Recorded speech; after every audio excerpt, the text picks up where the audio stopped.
Oi, meus amores do 7º ano, saudade de vocês. Nós vamos dar continuidade às nossas aulas, mesmo assim, por enquanto, à distância, certo? E nós vamos dar início ao capítulo 4 e falar sobre máquinas térmicas. Antes de falar sobre as máquinas térmicas, é importante que vocês lembrem um pouco da história, certo? E lembrem-se que a introdução das máquinas foi muito importante a partir da Revolução Industrial, porque foi a partir delas que a escala de produção começou a aumentar muito. Os humanos eles não tiveram que ter tanto trabalho mais para produzir uma quantidade um pouco maior, certo? Esse trabalho começou a ser dividido entre os homens e as máquinas. E as primeiras máquinas a surgirem foram justamente as máquinas térmicas. Máquinas essas que funcionam a partir da energia gerada pelo calor. Essa mudança teve início com o uso das máquinas simples e segue até hoje com as máquinas complexas, incluindo as térmicas. Por mais que tenham iniciado logo no início da Revolução Industrial com máquinas um pouco mais simples, essas máquinas simples passaram a dar lugar a máquinas térmicas, e essas máquinas térmicas hoje, algumas ainda são utilizadas e outras deram lugar a máquinas um pouco mais complexas e a máquinas um pouco mais diferentes. Aqui nós temos um exemplo para vocês que mostra um recipiente gerando calor e aqui em cima um recipiente contendo água com duas válvulazinhas aqui. Observem que no exemplo ele está segurando o objeto. Esse objeto, ao ser aquecido, ele começa a girar, justamente para comprovar que o calor consegue sim gerar energia. Vamos ler? A influência da máquina a vapor na primeira Revolução Industrial. Poucas invenções foram tão importantes para a história da humanidade como a máquina a vapor. Primeiro dispositivo capaz de transformar o calor em energia mecânica com eficiência suficiente para substituir a tração animal.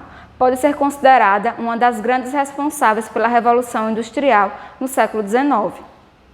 O primeiro aparelho a sugerir a possibilidade da máquina a vapor foi descrito pelo filósofo Heron, de Alexandria, e era chamado de Eulípila. Sua criação aplicava os mesmos princípios da máquina a vapor atual. Em 1698, na Inglaterra, o capitão Thomas apresentou um dos seus primeiros modelos bem-sucedidos de máquina a vapor para extrair água das minas. Em 1705, deu-se um passo adiante com a máquina de Thomas, aperfeiçoada por Henry e John. Em 1763, James Watt, ao consertar um modelo de máquina de Newcomb, acabou por inventar seu próprio tipo, correspondente à máquina a vapor moderna. Em 1782, Watt patenteou um novo modelo, uma máquina rotativa de ação dupla, que pela primeira vez permitiu o aproveitamento do vapor para impulsionar toda a espécie de mecanismo. Assim foi criado o sistema das fábricas e acelerou-se a Revolução Industrial. Ou seja, as máquinas térmicas elas marcaram um passo muito grande, muito importante na Revolução Industrial, ajudando assim na produção em grande escala. A máquina a vapor, cuja invenção contribuiu para o desenvolvimento da Revolução Industrial, ela é um tipo de máquina térmica, ela é considerada uma máquina composta e esse modelo de máquina é capaz de converter a energia térmica, a energia do calor, em trabalho, certo? E como é que ela funciona? Através de uma fonte de calor, essa máquina recebe essa energia da fonte do calor e ela vai acabar cedendo calor, assim realizando o trabalho e assim fazendo com que a máquina térmica funcione. Funcionamento da máquina a vapor. Vamos ver? Nós temos aqui a queima do combustível, justamente para gerar esse calor, certo? Essa fonte quente vai fazer com que a água seja aquecida. Esse vapor ou pode ser liberado para o ambiente, ou pode passar para um condensador e voltar a ser água no estado líquido para reaproveitar essa água utilizada nessa máquina a vapor, certo? Esse vapor ele vai ser distribuído para o pistão e o pistão vai ser movido pela pressão do vapor para frente e pelo giro da roda para trás. Dessa maneira, a máquina a vapor vai conseguir funcionar. E quais são os tipos de máquinas térmicas? Nós começamos a falar sobre a máquina têxtil a vapor. E o que seria essa máquina têxtil? Para que ela serve? A máquina têxtil era utilizada antigamente para produção de tecidos. Eles pegavam os algodões das plantações, retiravam manualmente aqueles algodões, passavam ele na máquina têxtil e assim produziam tecidos. Essa máquina têxtil a vapor, ela veio avançar esse processo e fazer com que esses tecidos fossem produzidos em uma escala um pouco maior. Ela é utilizada na produção de fios justamente para produzir os tecidos. Observe então que essa é uma máquina têxtil. A locomotiva a vapor também é um tipo de máquina a vapor. Ela tem três partes principais: a caldeira, a máquina térmica e a carroceria, certo? Na locomotiva tem um vagão especial responsável pelo transporte da água e do combustível, que é chamado de vagão reboque.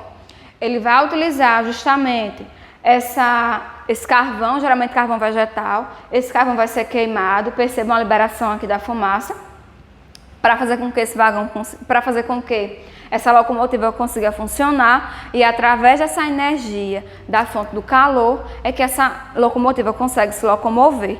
Percebam então que até agora as duas máquinas a vapor que nós vimos, os dois tipos, têm diferentes funções, mas têm uma coisa em comum, que é a fonte de energia. Ambos utilizam o calor como fonte de energia. A turbina a vapor, certo? Máquinas que transformam calor em energia cinética. A energia cinética é a energia do movimento, certo? Para fazer com que a turbina consiga mover alguma parte, alguma coisa naquela... Esqueci. Volta para a turbina. Do começo. Naquela máquina, a palavra. Turbina a vapor. Máquinas que transformam calor em energia cinética. A energia cinética é justamente a energia do movimento, certo? No caso das turbinas... Turbina a vapor. As máquinas que transformam calor em energia cinética. A energia cinética é justamente a energia do movimento. A energia mecânica é produzida com esse movimento e transferida por meio do eixo da turbina, que pode ser acoplada a um compressor, um gerador ou uma máquina. Então, no caso da turbina a vapor, ela também vai utilizar-se dessa fonte de energia que é o calor, só que ela vai produzir um outro tipo de energia, que é a energia do movimento. Motor, a gasolina e a diesel. No caso dos motores, que são bastante utilizados hoje nos carros de vocês, certo? Geralmente, eles também utilizam o princípio das máquinas a vapor. Também é utilizado a combustão, que é a queima desse combustível, para gerar o calor e assim fazer com que o carro consiga funcionar. O princípio desses motores tem base no aproveitamento da energia liberada na reação da combustão, que ocorre com a mistura do ar e do combustível no seu interior. E qual seria a importância desses combustíveis? Nós vamos responder essa pergunta utilizando-se de outras perguntas. Para que as máquinas térmicas funcionem, é necessário a liberação de calor presente em diferentes fontes. Mas será que essas fontes... Eu vou voltar de novo, Felipe, só isso daqui.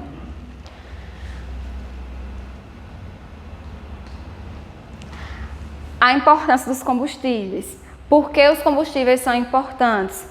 Vocês já conseguiram perceber que as máquinas térmicas só vão funcionar caso haja geração de calor. E para gerar esse calor é necessário então que hajam os combustíveis.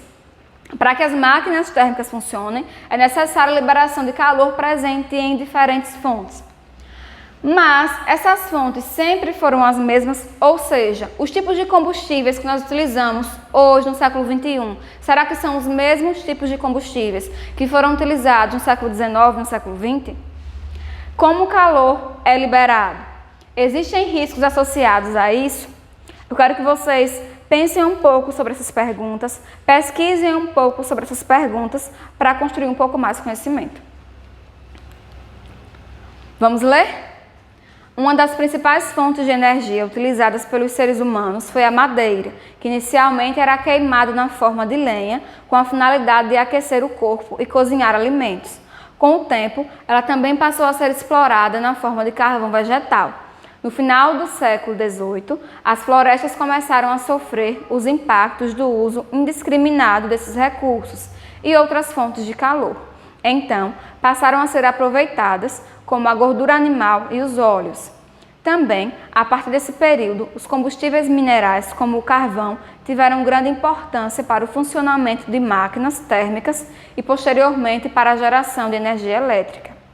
Ao longo do tempo, outros combustíveis, como o petróleo e seus derivados, foram sendo utilizados. No século XX, os investimentos em alternativas menos poluentes, como o álcool, tornaram-se mais intensos.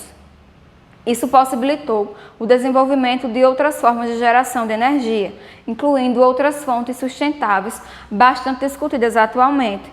Percebam então que, já respondendo uma das nossas perguntas que eu fiz agora há pouco, certo? Há sim uma mudança em relação aos combustíveis utilizados durante os anos. E está tendo uma preocupação em como esses combustíveis estão poluindo o meio ambiente, para impedir essa poluição e para cada vez mais utilizar a tecnologia a favor do meio ambiente. Nós vamos falar agora sobre os tipos de combustíveis. Nós vamos começar falando sobre os combustíveis renováveis e os combustíveis não renováveis. Os combustíveis renováveis são aqueles que se renovam em um tempo compatível com a vida humana. Por exemplo, a água é um tipo de combustível renovável. Tem lá água no rio, você vai retirar uma quantidade daquela água, mas quando chover, essa água vai ser reposta pela natureza em um tempo compatível com a vida humana. Já os combustíveis não renováveis, eles não são repostos pela natureza em um tempo compatível com a vida humana. Ao olhar a nomenclatura, você já deve se remeter e lembrar disso. Combustíveis renováveis são combustíveis que se renovam. Combustíveis não renováveis não se renovam. Mas percebam e lembrem-se que esse renovam se remetem à quantidade, o tempo de vida humana, certo? O tempo da expectativa de vida humana. Um exemplo de combustível renovável são os combustíveis fósseis, como por exemplo carvão mineral, petróleo e gás natural.